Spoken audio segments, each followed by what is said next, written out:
Hey everyone, Phi Farley here, September 23rd. Got a daily best bet here in baseball. I'm going to break the game down for you for tonight. Coming off a win yesterday with the Dodgers, getting a run line win, plus 115. Good to get some dog money in there. Meanwhile, though, baseball has it's been a tough year, to be honest, which is a shame to say because baseball's been my basis. It's been my first starting of sports capping has been in baseball. I've had my most profitable years on baseball, and this year has been odd, mainly with starting pitchers and a lack of consistency. And so a lot of the capping that I've done in years past are not being fruitful this year. And so, I mean, it is what it is. Not giving any complaints or excuses. It just is a different year. So I'm going to continue to run this race. I'm going to finish it out for the season, which, we're down to the last week.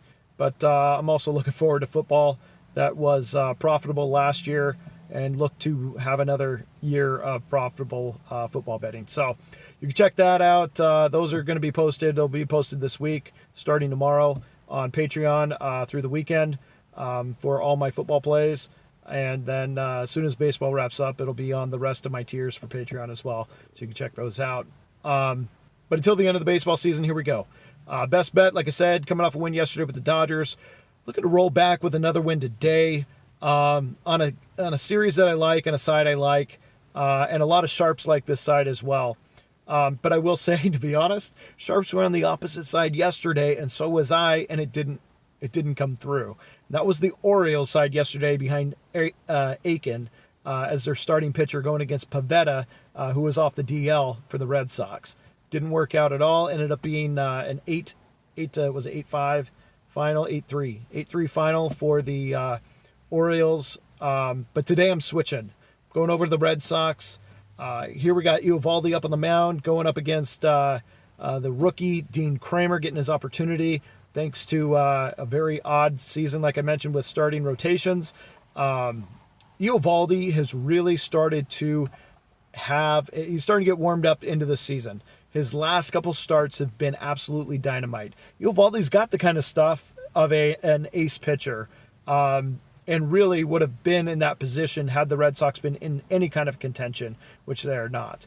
He just shut out the Marlins with a 2-hit shutout in 5 innings, had 7 strikeouts.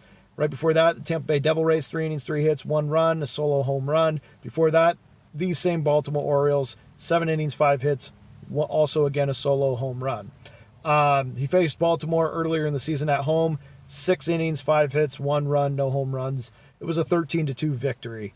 Now, one of the biggest things, he's only pitched twice at home this year. One was against Toronto, where he had 10 strikeouts. Against the Blue Jays, had a 5-3 victory. Eovaldi, so this is only his 3rd start at home this season. And Boston has really been on a better trajectory. Sorry, that was a tough one to get out. On a better trajectory than the Orioles have as of late. I mean, both teams are out of the playoff contention. The Orioles, though, have really folded on the season, only winning 3 of their last 11. Of those 11 losses, only 8 of them would not have covered a run line play, so they haven't really been close in a lot of those losses. Meanwhile, the Boston Red Sox have actually won in their last 12. They've won 7. So they're not only winning, they're also winning at home a little more than what they had earlier on in the season. So they got one of their best pitchers on the mound, probably the best pitcher they have on the mound, and they're the hotter team at home. The problem with Dean Kramer here, because I like the kid, he's done well. He's got a 106 whip.